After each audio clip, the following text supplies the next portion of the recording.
This is We Need to Talk with Dr. Darcy Sterling, where I give you the tools and skills you need to love better so you can live better.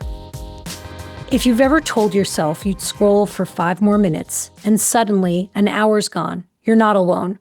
Most of us have closed an app only to reopen it seconds later without even realizing it. But for some, that mindless scroll turns into something deeper. It morphs into social media stalking, usually driven by feelings for someone. You're not just killing time, you're searching for answers. And it doesn't just cost you an hour, it can steal your sleep, derail your focus, interfere with work. I'm talking about social media addiction, the compulsive urge to keep scrolling even when it's already caused you problems. And while social media addiction isn't officially recognized in the mental health Bible called the DSM, it shares all the classic hallmarks of a behavioral addiction like gambling. About 10 years ago, I started seeing a surge in clients with symptoms like this. I'd hear the same kind of stories on repeat. A young woman goes through a breakup and finds herself unable to stop checking her ex's socials. If the ex blocks her, she creates a fake account and gains access again. She tries to stop, but that only makes her more anxious. She deletes the apps, then reinstalls them, even though using them makes her miserable. Eventually, she's checking social media before she makes any plans, either because she wants to run into the ex or to make sure she doesn't. Over time, the scrolling becomes a ritual. She's looking for answers, for clues, for certainty. It was torturous for these clients, and it pushed me into the research. I needed a framework to understand what was happening. I started searching for a solve, something evidence-based to give these clients, but there was nothing. So over time, I started creating my own tools. Later, I built a series of online courses specifically for social media jealousy and addiction. I didn't do it because I found the topic fascinating. I did it because there was a need and no one else was addressing it. This episode is about naming a problem that my field has yet to officially acknowledge, to explain it through a psychological lens, to normalize this rapidly growing struggle that we call social media addiction. Whether you feel like you have a full-blown addiction to social media, or you simply relate to some of this, today's episode is an increasingly important one, because most of us have to be on social media, whether we're obligated through work or by the biological need that humans have to stay connected, which makes the solution even more challenging, because complete abstinence from social media is not practical. That's what we're unpacking today, just you and me. So let's dive in. So what are you really looking for when you scroll? Most people think they're scrolling just for entertainment or for updates or to check in. But if we slow it down, really slow it down, we usually find that there is something underneath it. Sometimes we're looking for proof that someone still cares, proof that they're not doing better without us, proof that we still matter. Other times we're searching for certainty. We're trying to answer a question that we're too afraid to ask directly. Are they seeing someone else? Why didn't they respond to my text? Do I still have a place in their life? And often, without realizing it, we're just looking for a hit, for a quick distraction from boredom, from discomfort, from loneliness, anxiety, or jealousy. It doesn't even matter what we find. We're not there for truth. We're there for relief. And this is where social media becomes especially seductive, because the scroll gives us the illusion of control. You don't have to sit with the unknown when you are investigating. You don't have to feel your feelings when you're busy chasing clues. So when people say, I'm just checking in, what they often mean is I'm really just trying to regulate something I don't want to feel. And that doesn't make you weak. It makes you human. But naming what you're really looking for, that's how you start taking back power. But there's another issue, a neurological one, that I have to address here. Social media disseminates a very specific type of information, fragmented information. It's incomplete. You never get a full picture. You get breadcrumbs, and those breadcrumbs keep you looking for more, the way a slot machine that hits every so often does. It creates a neurological feedback loop that keeps you wanting more. And the reason for that is rooted in an aspect of learning theory called operant conditioning. Do not let your eyes glaze over here. I promise I will be fast. Operant conditioning teaches us that behaviors that are followed by rewards are more likely to be repeated. But the behaviors that are most likely to be repeated and that are hardest to stop are the ones that are rewarded only some of the time. This is called intermittent reinforcement, and it's the engine behind every casino in the world. Slot machines don't pay out every time, but they pay out enough to keep you hooked. And even if you're not winning, just seeing someone else in the room hit the jackpot keeps you playing. Social media works the exact same way. It gives you just enough, a like, a story, a cryptic post to keep you searching for more. You're looking for full answers, but social media was never designed to give you that. It was designed to keep you scrolling. So why does stopping feel so uncomfortable to us? The discomfort you feel when you stop isn't because of a lack of willpower. It's withdrawal, which behavioral addictions have, as you well know.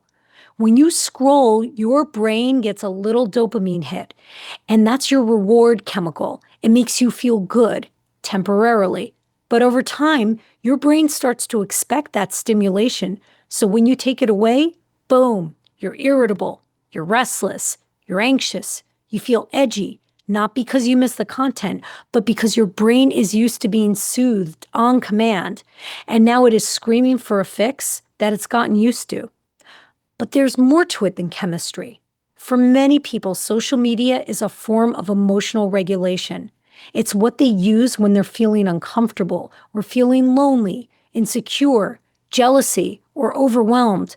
So the moment you delete those apps, the feelings, they come flooding back. And if you don't have another thing to do to regulate those feelings, of course it feels awful. It's not just about missing the platform. It's what the platform was doing for you emotionally.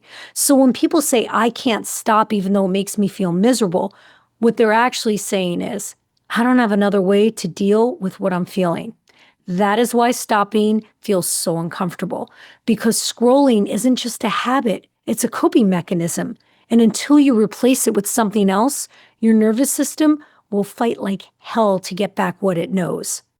So when we go on social media, is it really connection that we're getting, or is it comparison? We go on social media looking for connection, but we often end up in a comparison spiral. You see your friend got engaged, or someone from high school just bought a house, or your ex looks happier without you. And suddenly, you're not feeling more connected, you're feeling inadequate. This happens, as you know, because social media removes all the context. You're comparing your behind-the-scenes life, which is messy, to someone else's curated reel. You're not seeing their doubts, their therapy sessions, their sleepless nights, or the times that they're sitting in the kitchen rocking back and forth on the floor. You're just seeing selected wins, and your brain doesn't just observe these images, it interprets them as social information. Here's what the research tells us. Studies show that passive consumption of social media, which is when you scroll without engaging, is strongly linked to feelings of jealousy, envy, loneliness, and lower self-worth than when you're actively engaged, which is when you're liking or you're commenting or you're posting your own stuff. Social media can be particularly dangerous when you are already feeling vulnerable after a breakup, during career uncertainty, or when you are questioning your own life path. In those moments, what you're really craving is reassurance, and you, my friend, are not getting that on social media. What you are getting is evidence that you are behind, that you are not good enough, that you are not blank enough. So no, social media is not going to give you connection.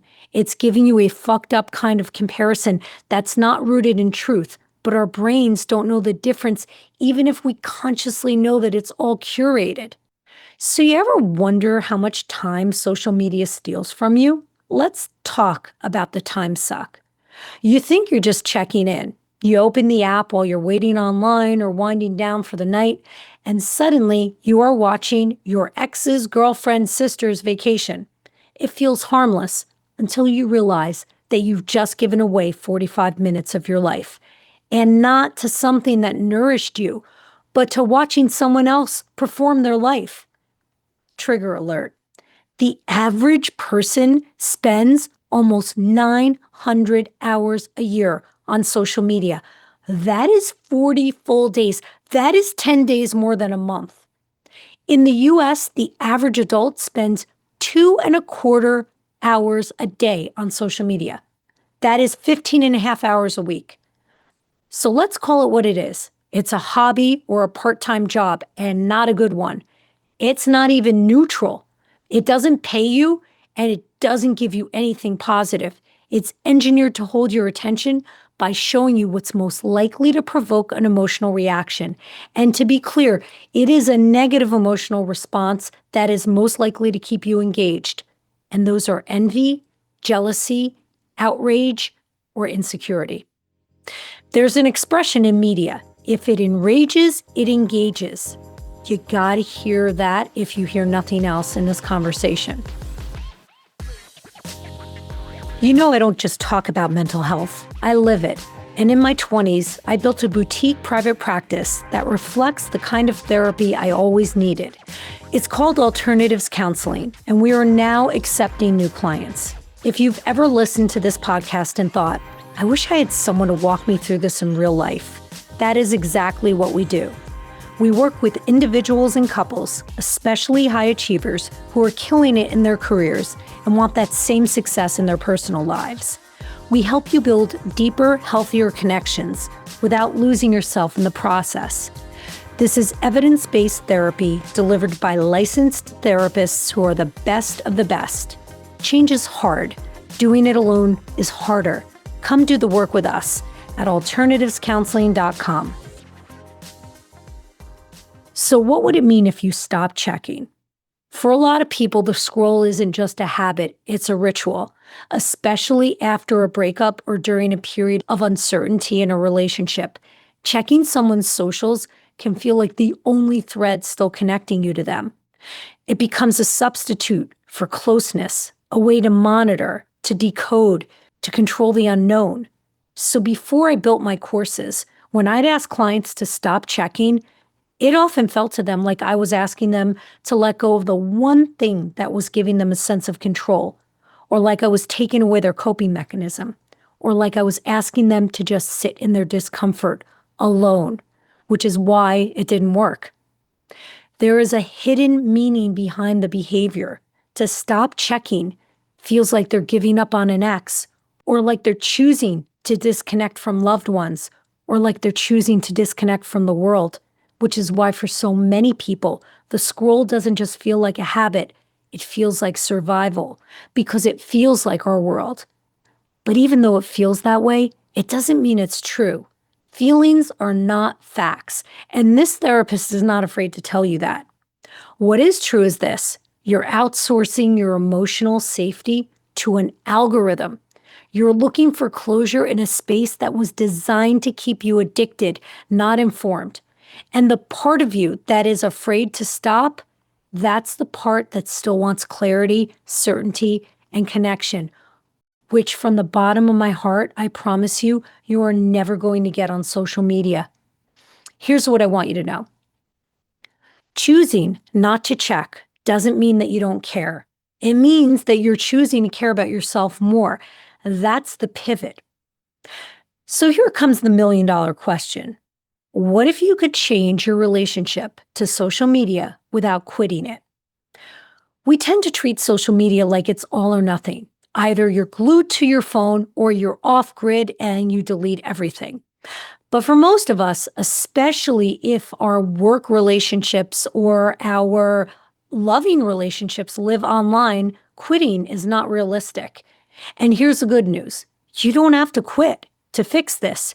You just have to stop using it the way the platform wants you to, because right now they are in charge. They decide what you see, when you see it, and how often your brain gets hits of novelty, drama, or validation. So let's change that. I am going to give you some hacks now, and I'm going to break it down into two groups, depending on the extent to which social media is a problem for you. So group one is for those of you who don't think you have an addiction, but you do feel worse after using social media. If it makes you feel less productive, hijacks your time, or leaves you more anxious, more jealous, envious, or depleted than you felt going in, this next part is for you. Group two is for those of you who suspect this might be something deeper, like an addiction.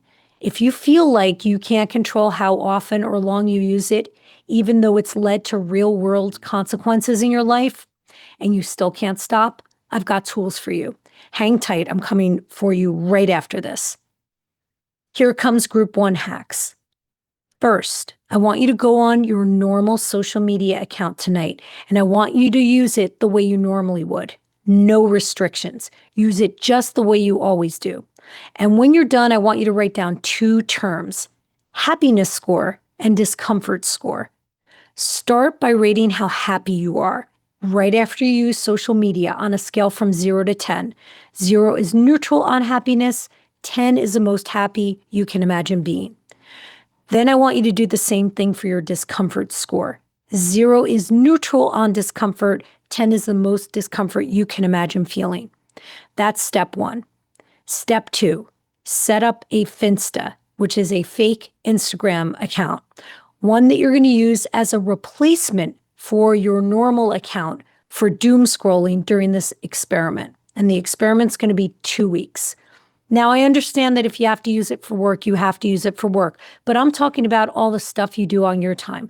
Nobody's job is unless you're a social media manager or a data analyst, you are not glued to your phone scrolling on social media for hours every day or more than 2 hours a day. I'm talking you're using this second account, this Finsta account, for everything that work doesn't obligate you to do. Now, on this account, I want you to only follow things that make you laugh and that you have zero negative associations with.